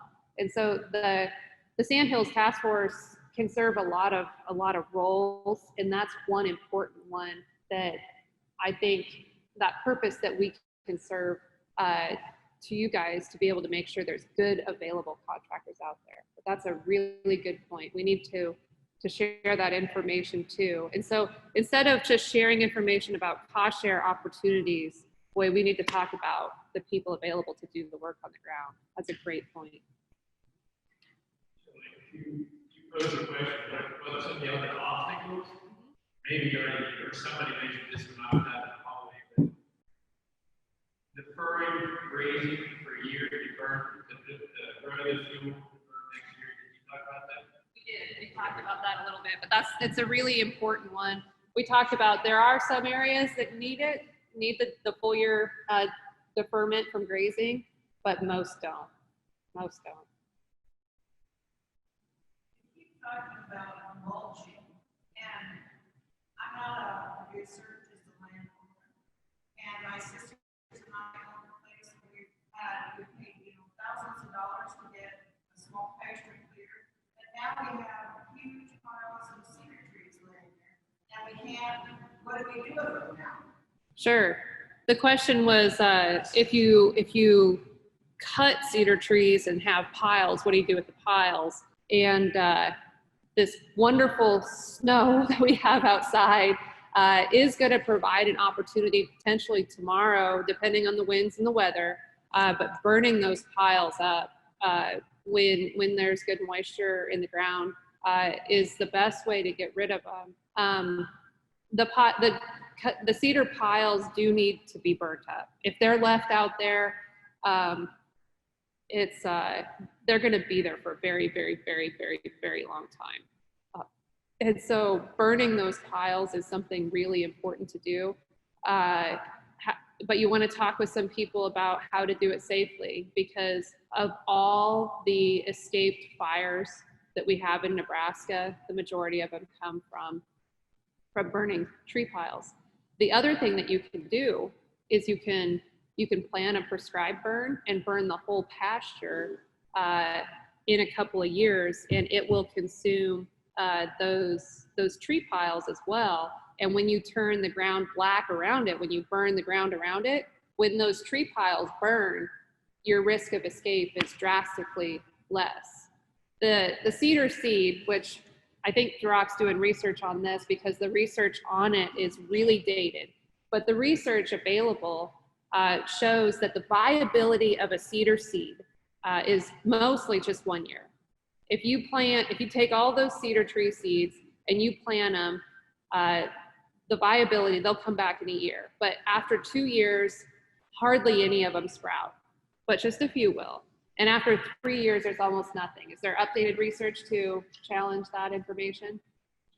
Mostly that's what's true in a grassland. You get a juniper woodland patch with all that litter and stuff, we expect the viability to be much higher. But in a grassland, it's short. So that short-lived viability of that seed means when you clear off cedar trees off of a pasture, and each seed needs to be scored. It needs to be scratched before it can sprout. And if you're dragging a cedar tree across the land, that's just the perfect situation to scratch all those seeds and get them ready to germinate. And when you clear trees, you have a flush of little trees that come back. And if you can wait 2 years after that clearing and do a prescribed burn on that pasture, boy, you're set up to not have to do much maintenance on that pasture for quite a while, depending on your seed sources on the outside of that pasture. And so the prescribed burn really fits in there. And as an absentee landowner, there are obstacles to overcome to getting yourself comfortable with it, getting your tenant comfortable with it, really having that conversation there. But I think those obstacles are well worth the effort for trying to overcome so that you can have a pasture. But where do you go? Find somebody to do that. So there's contractors available. The contractors are very expensive. And so it's a whole lot better to work with your neighbors and your tenant to be able to do it yourself. But there are contractors that are available, and I could get you in touch with some if you'd like their names. But yeah, there are contractors that will come in and do it. There's two companies that are highly reputable, and there's one that maybe burns at times where it might not be as beneficial for killing cedar trees. And so I'm happy to share that information with you. Let's do one more question and then we'll move to some demos. So I don't want to get between people lunch. Yeah, Scott.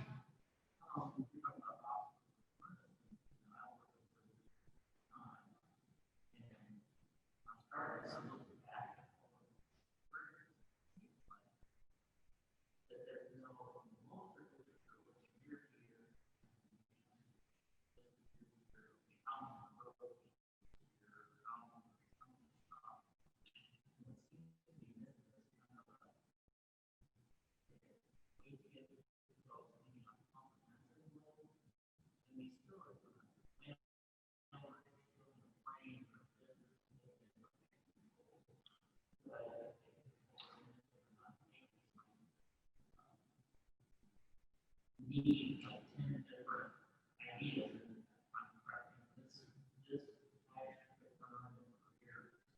I have to get the source from my own side. Now, I can know all the work on this factor. Here, I learned this factor. Some of it is only sheet on this piece.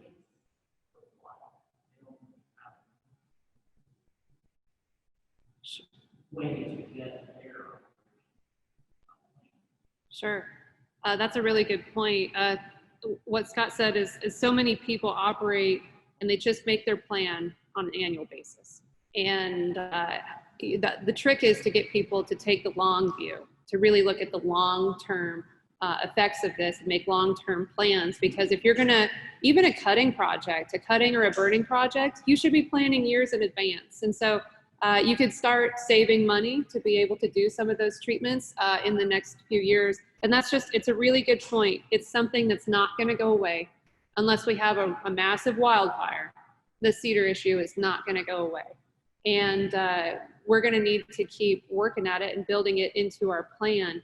And having it in your plan allows you the flexibility to capitalize on years. If you think back to last year, there's a lot of people that had some extra grass that their cows did not graze.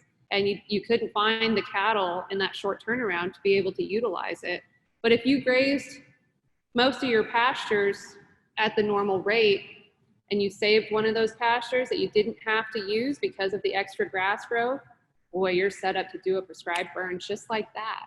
And you could have, we are presented with those opportunities if we just are a little bit flexible in our planning and we start thinking about it more than just when you sit down with the NRCS or the Sandhills Task Force person. If we keep thinking about it as we're making all of our plans all year, I think it's a good way. There's some conversation points and some challenges, so I'm excited that we'll go on with some of the demo.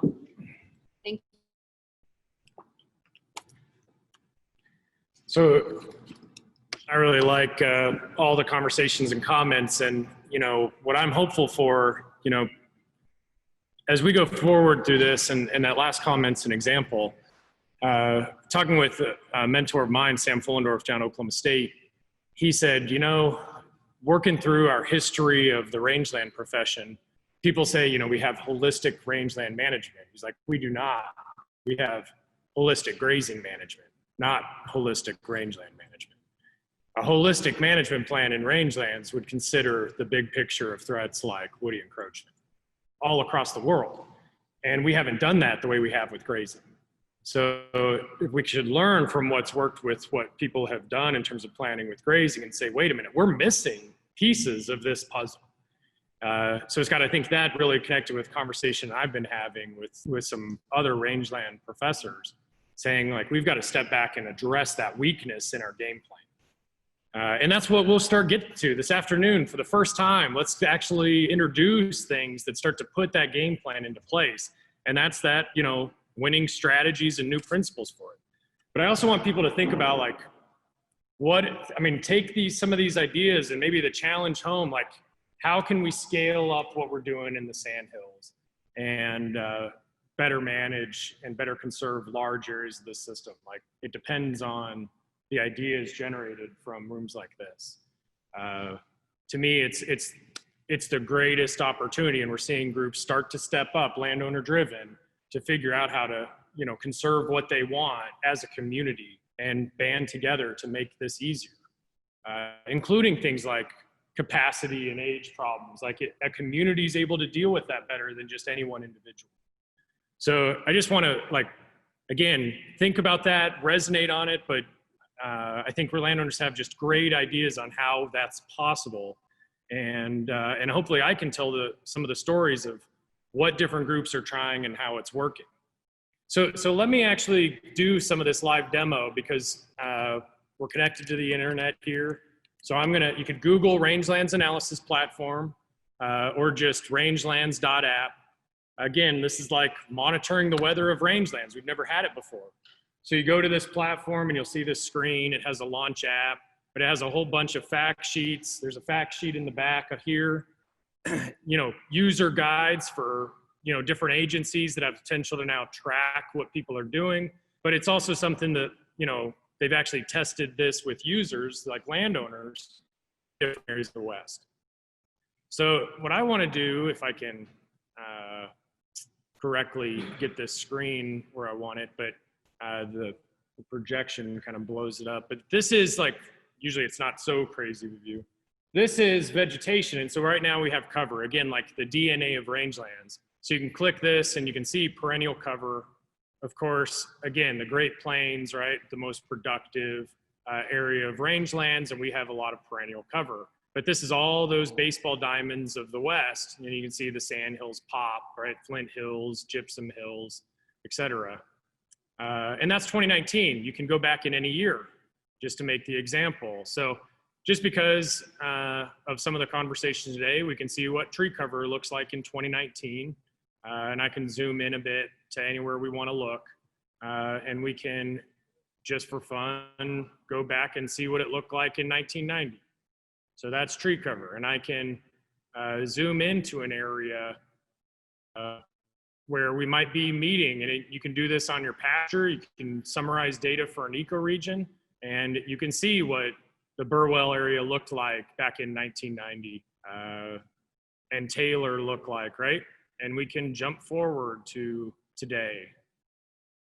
And so, right, we can monitor rangelands and we can see this every year. We can see where management's working and where we're holding the line, and we can see where it's coming. So part of the message is, right, like I don't have a problem on my place. And that's like having your back turned to the hurricane that's coming, right? I don't have a problem, it's not here yet. And somebody's telling you a massive hurricane's coming. We now have that kind of meteorology type of monitoring, finally, for rangelands. Now, it doesn't do everything. You still need to do good field inventory, right? This doesn't tell us the species, but I don't think I have to. I think I can call you up and say, hey, I'm seeing things. What's going on there? And you're like, oh, that's Russian olive or Eastern Red Cedar or ash juniper or mesquite. Depends on where you are in the world, right? But we can literally look out our window and see it. But think of this as so slow, right? We just did a 1990 to 2019, and I turned 40 this year. So, right, like I haven't noticed how much I'm aging because, right, all this wisdom of gray hair and gray in my beard. So all of a sudden you're looking in the mirror and you're like, how'd that happen? That's our rangelands. Our rangelands are aging, but it happens slowly. So our brains can't cope with this kind of temporal scale, this rate of change. We do really well with something that, bam, I just saw it change. The slow changes end up being more important than the ones that are the big pressure in a year. The system usually is able to absorb that and recover. The slow changes are things that it doesn't recover well from. So this is why we want to pay attention to these. And we can literally track this and see it for anywhere. But this is just an example for this area. We've actually played with this where we zoomed into like Calamus Reservoir and so forth. And, you can actually, let's do, where's it at on here? There's a,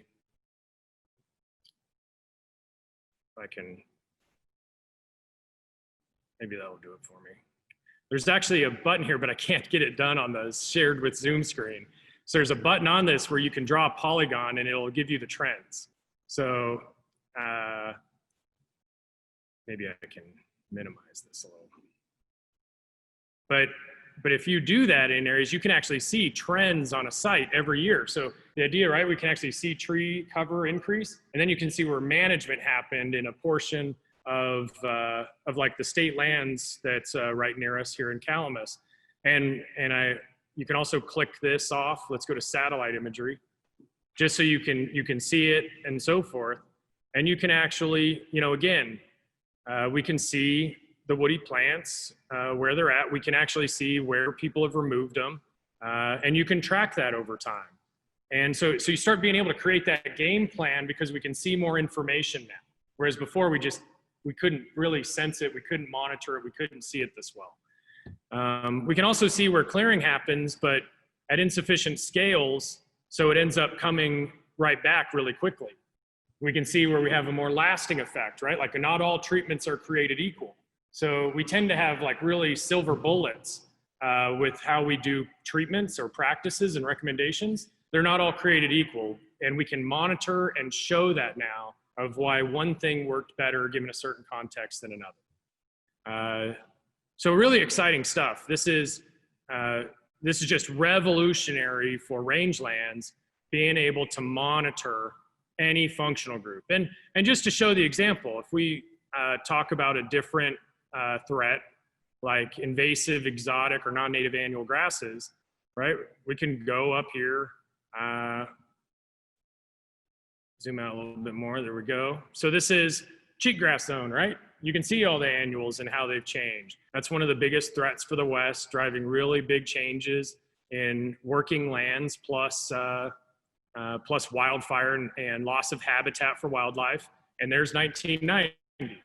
Looks really similar to, right, woody encroachment here. So the point is we can start to parse out what's the most important threat. Are we actually tuned in to the most important threat? Because not all threats are created equal. So not all species of weeds do what Eastern Red Cedar does, right? Like musk thistle, we do rapid strikes against it around Lincoln. It's not known to impact water, to cause increased risk of natural disasters tied to wildfire, to affect school funding, to collapse biodiversity of grasslands universally across multiple taxa. But we hammer it early. So, right, like understanding impacts of things like this and the scale at which is occurring is really important. Not all threats are equal. And again, you can just see it for these different functional groups. Mitch Stevenson's actually looking at potential for annuals that are emerging out in the western panhandle of Nebraska now using this data. So can we just get on top of some of that stuff earlier? Then we've got this Great Plains Conservation tab, which has been used for bigger picture planning. So I want to go to, let's start with this woody transitions tab. Oh, great point. Let's start with cultivation risk. I really like this point. Look at the Great Plains and cultivation risk, and it's been masked out everywhere that's already cultivated, right? So the red is the grassland that have high cultivation risk, you know, like a lot of CRP lands and so forth. You can see a lot of the checkerboard of Kansas, Eastern Nebraska, South Dakota. But notice the big blue areas. We have low cultivation risk. What's happening in the big blue areas? Woody encroachment. Our matrix of CRP lands works better if we have bigger grasslands next to them intact. So understanding the big picture and how to put this system together becomes really important. And again, this is for large scale planning because we've lost a lot of rangeland to agricultural conversion. And of course, that's a big issue, especially for the wildlife group. We also have this woody transitions, which gives an early warning signal. And I showed you this earlier of how this is playing out. And so we can see these trajectories over time. 1990, right? The Flint Hills wasn't really being tested yet with woody encroachment. And we've seen how this boundary is moving. And again, if I zoom into where we are today, right? There's early signals here, but no big deal if they're not expanding and spreading. And we can start to see like there's 2010, jump ahead 20 years. It's expanding. So your proximity to this is important. And not only is it expanding, look at the yellow, right? So the more yellow I see on these maps, the more I see high maintenance grasslands emerging. Because what you have are seed sources that are known to spread and create risk that's happening over time. Well, we can now show where that's happening. And this is like a doctor screening for problems because we want to get ahead of them instead of waiting until you're living with something really severe. And here's 2019. So just jumping backwards to 1990, we can see this. And we can see the emergence of encroachment. We had a great meeting with Barb Cooksley and some of their ranchers. Again, kind of let's meet where you're comfortable, not in my desired place. And really talking about what are the potential to think bigger across multiple groups. And we were talking about, you can see these areas of where the emergence of encroachment was happening. So it's happening. We just, again, I have more gray hair than I even realized. We can show that it's slipping. For the people listening that can't see me, like I hardly have any gray hair. All right, so you can see this, and the same's true with like Halsey, right? Like Halsey's a great example of actually, an area where they're mandated to manage the forest and then mandated to keep the grass. They want to keep that boundary intact. So that's part of what we can actually show and put plans together to do it. Literally, Halsey is one of the examples where they're building cores at McKelvey and Halsey. Why? Reduces the risk to the rangeland and keeps that grassland less vulnerable to encroachment, keeps that portion intact, and the forest where they want it. The grassland from the forest. That's the same as like managing windbreaks and so forth. If we have seed sources moving through, what are the risks that does to the system? And we'll cover that later tonight or today. And then how do you better manage that risk to avoid large scale transitions from going into places you don't? Because this is the trend we're seeing across all the Great Plains. It's just slowly chipping away. So this is an early warning signal, because what follows this? That collapse in productivity. So this gives you a warning signal that you're risking that collapse in production. So what I want to do is exit here and actually go back to this, and again, this is that tracking. Oh yeah, go ahead, Shelley. What are you thinking? What if you unshared your screen and drew a polygon? I really want to see that. Oh yeah, so. To see that trajectory, like if we just go north of town or by the lake, that's so powerful to see already what we're doing. So sorry for the people on the call. Let's see if it's the.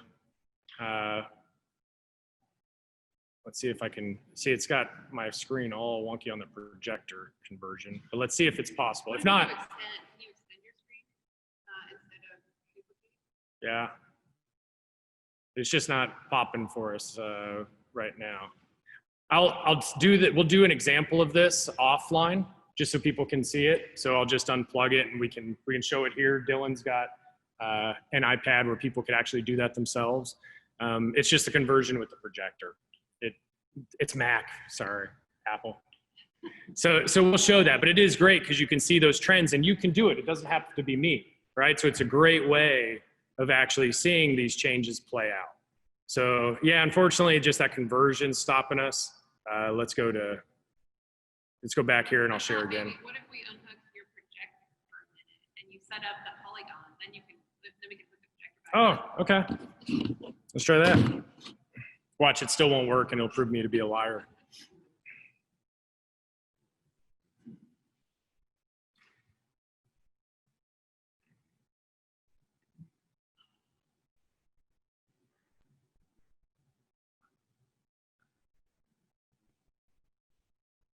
And there it is. So I can draw this now, so I'll do it. And I'll just go to an area that is right here next to Calamus Reservoir, just because then it's I'm not accidentally hitting anybody's lands, which I tend to accidentally do somehow. Well, and so what was brought up too on chat was asking if there was projections associated with this app, and because not all of us can travel to Texas and Oklahoma like you have, and really, it's just tough to understand what that is like if we could just see the projections there. The thing that I thought, though, is we know if we can see the trajectory that we're on right now, we can compare that to where Texas and Oklahoma were decades ago before they're in their situation that they are now. And that's kind of our projection, because we know that Cedar follows that same trajectory. Absolutely. And it's a good exercise to see and do, and I can absolutely jump down there and show that as well. Here's a really cool example of it. So let's see if this then comes together and works. You gotta share your screen on Zoom too. Okay.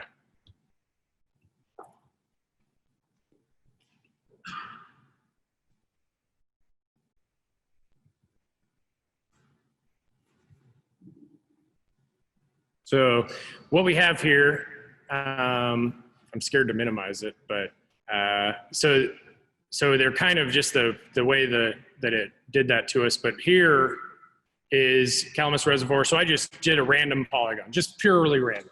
And this is what it looked like in 1990. What it does, it spots over these produces these trends where you can see this play out. So I just selected perennial cover. So you're seeing that trend, right? Fairly stable. But what you're seeing here is this slow increase in tree cover in that random pixel that I drew. So imagine if then we did a treatment there and we removed this 12% or whatever trees are in that polygon, we'd see that drop.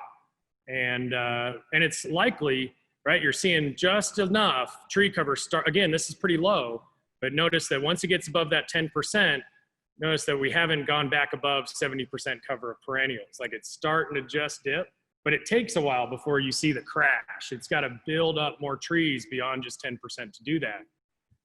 So this kind of does what we expect it to until then it goes exponential growth in an area.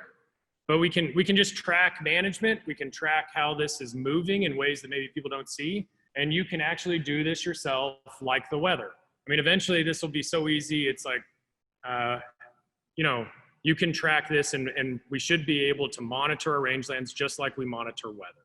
So I think that's really great. They also have 16-day biomass on this app. So every 16 days, what is perennial biomass doing? And annual biomass.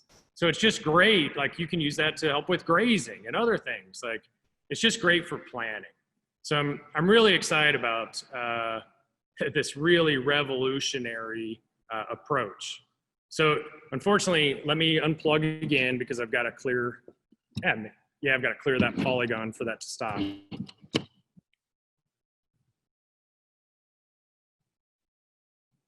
Okay, so that's cleared. And then, so do you want me to jump around and see the Southern Great Plains? Is that what I heard? Yeah, we can do that. Oh. Then we can compare. Kelly, I think just as a reminder. Okay, so I'm gonna share screen again.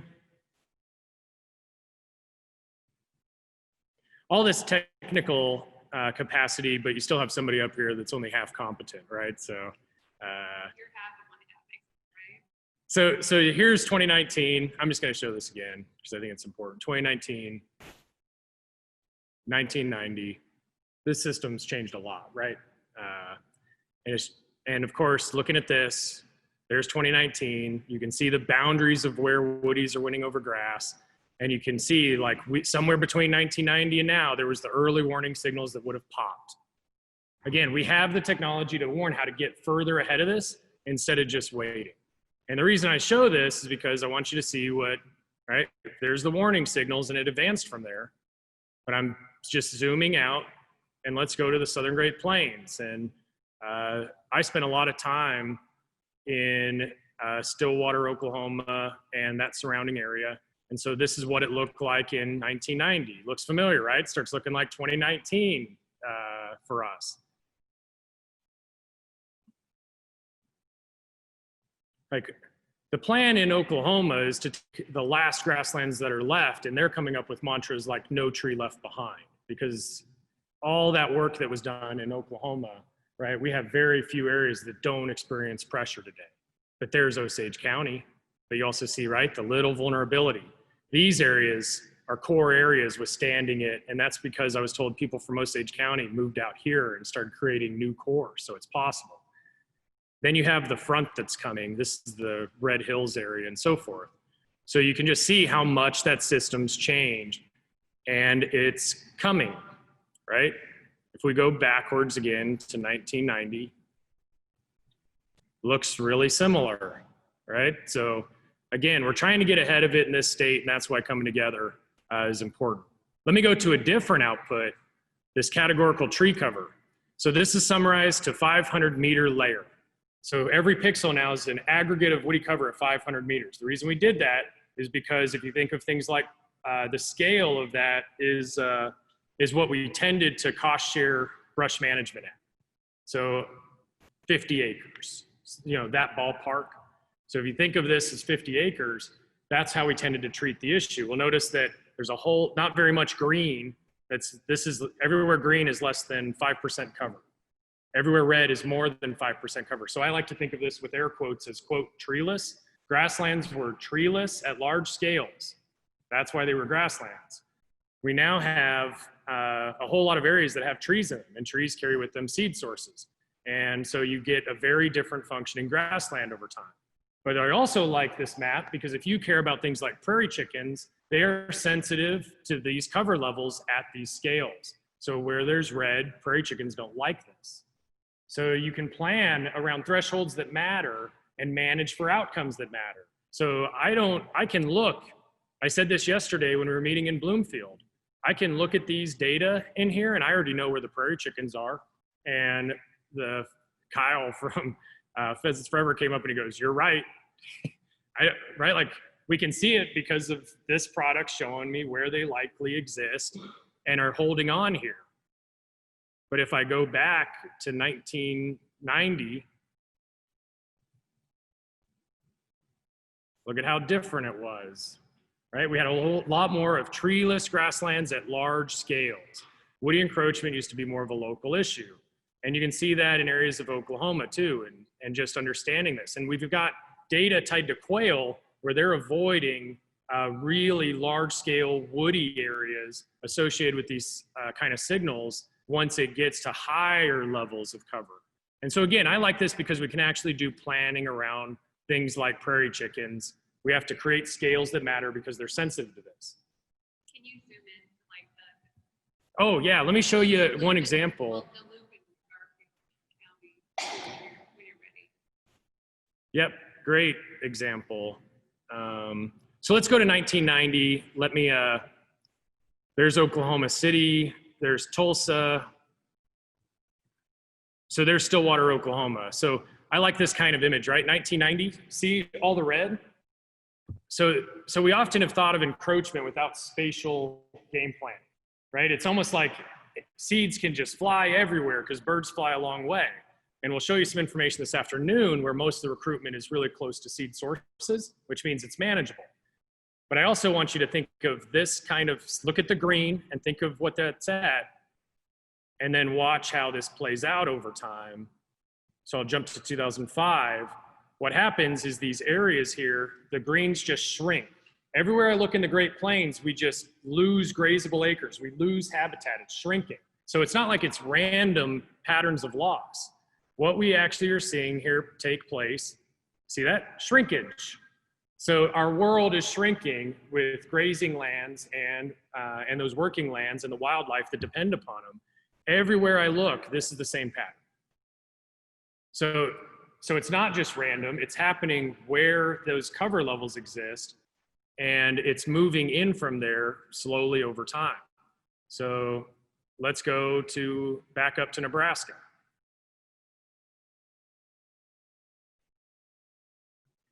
And I'm literally just, right, this is the power of this. This isn't predetermined, I'm just doing this kind of live. So there's Taylor, where we're sitting today. How's this view for people? So again, this is 50-acre view. So there's 1990. Let's just do the same time jumps. 2005, right? The grassland areas are shrinking. The grasslands with trees are expanding with strong, predictable spatial order. Some of these might be areas that people planted, right? Some of it might be spread from encroachment. The point is to know that just where it's moving that you don't want versus where you want it and to keep it there. But oftentimes we're seeing the sources of seed slowly then are spreading out from them. So what are we doing? We're just losing grasslands that are treeless to grasslands that have trees. And over time, you have just more and more area of trees. And that means there's more and more area to manage. So large scale grasslands are important because they're the good old days of range management. The more you have to manage threats, the more you have that increased time and costs and everything else. The biggest lesson I can teach you from the Great Plains and just rangeland ecology is the importance of trying to prevent threats from causing those really intensive increases in management. Figuring out how to get to the good old days of harvesting the resource, moving animals around, that kind of thing. If we lose that, you're dealing with having to manage the threats all the time. And I think what's cool about this is you can also just look at satellite imagery. I mean, that was 2015. I'll go to 2019. We can dampen that signal so you can just kind of look at the landscape. You can drive out there and see some of the examples. Let's go down wherever down here. And you can just see, right? Like, so the reason that pixel pops is it's just every one of these are a pixel, and it's just trying to record, does it have 5% cover or not? And you're just seeing that change over time, whether it's planted or encroached or so forth. But you can track that kind of change. But you only get a glimpse of that through aerial photography.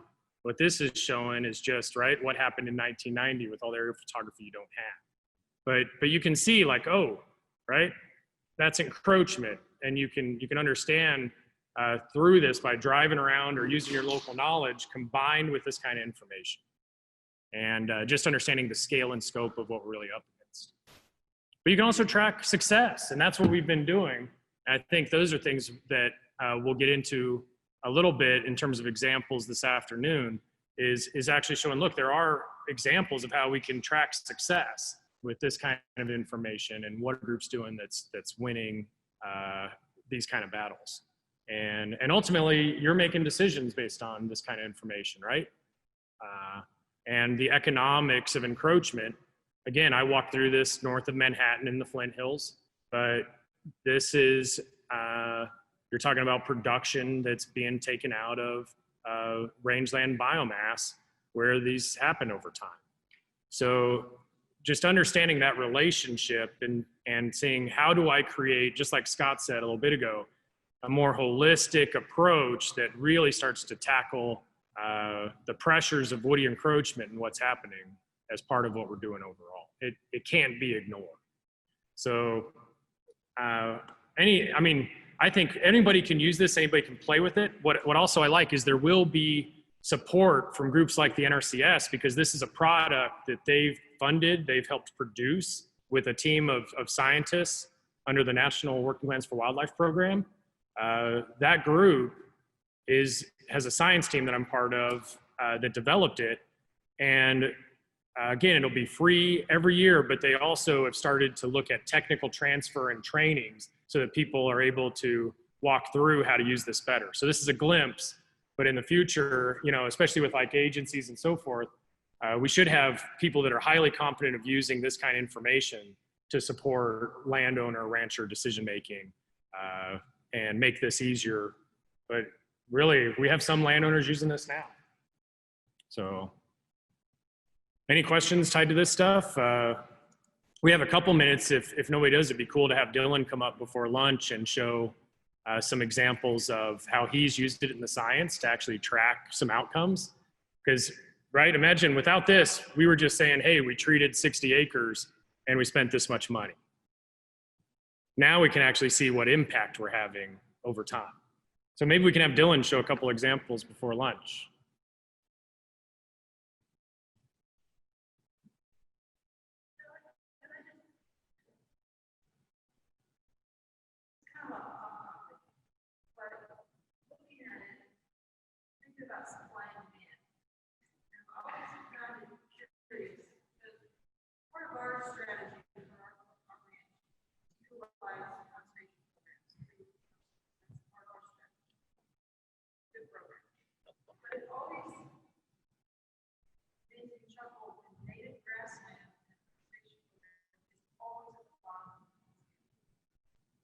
Every time, and I understand the reason why, but, and again, then you look at supply and demand and everything else, when there's less of something that you can value higher, do we need to somehow look at that, or is there, you understand what I'm saying? It's a quandary to me of why are conservation programs put native grassland on everything? And you're talking about, so the question is, why are grasslands put at the bottom of the list all the time? Are you like the cost share dollars, the amounts? For example, like the CSP program. CSP program, As an sure. example. Mm-hmm. It would make more sense if you're just looking at purely mathematics. We make more money by plowing our native grass, planting corn, having the corn fail, and still get better payment than leaving it in the natural state. Yeah, and so what Sarah's saying is you can plow your grass, plant it to corn can fail, and you'll still make far more money than grass. And I think that is a fundamental issue that we have in our whole society and throughout all of our leadership.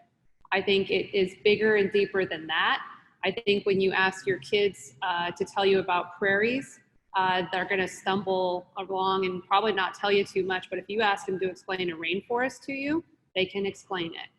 Our whole school system, our whole society is not placing near the value that they should on grasslands. And thank goodness Dirac is up here and he's saying, you know, where are the signs? We drive into the Sandhills. Where are the signs that says this is the second largest intact prairie left in the world? We're not talking about it. We're not doing that. And if that doesn't make you feel sick to your stomach, you might not have the same tide of the landscape that we do. I mean, it really bothers me, and it is a big concern. And addressing that, I think, is something that we need to do. But getting the funding in place to do what we need to do to keep it prairie is what I'm passionate about. And because we have lack of or not enough interest, I'm not writing grants. I've turned down opportunities for more money to spend in this area because I don't have enough interest in people. Money to take care of the rangelands out here. And so we need to step up our game. We need to address it, but we need to address it on multiple levels. And that's a really good point. So I wanted to talk about that because I think it's really, really important. You know, training all across the Great Plains and being able to listen to people who've spent their entire careers, and I'm just one in a long chain of it, talking about, right, like rangelands and the big picture of how they're slipping and going away. That has always been one of the biggest things talked about in terms of the value that's placed on grasslands. And if you think about it, it's the value that is placed on well-intended programs that are meant to conserve grasslands. So if we tend to think about how we put value on forests, right? Like we place high value to protect forests for the sake of forests.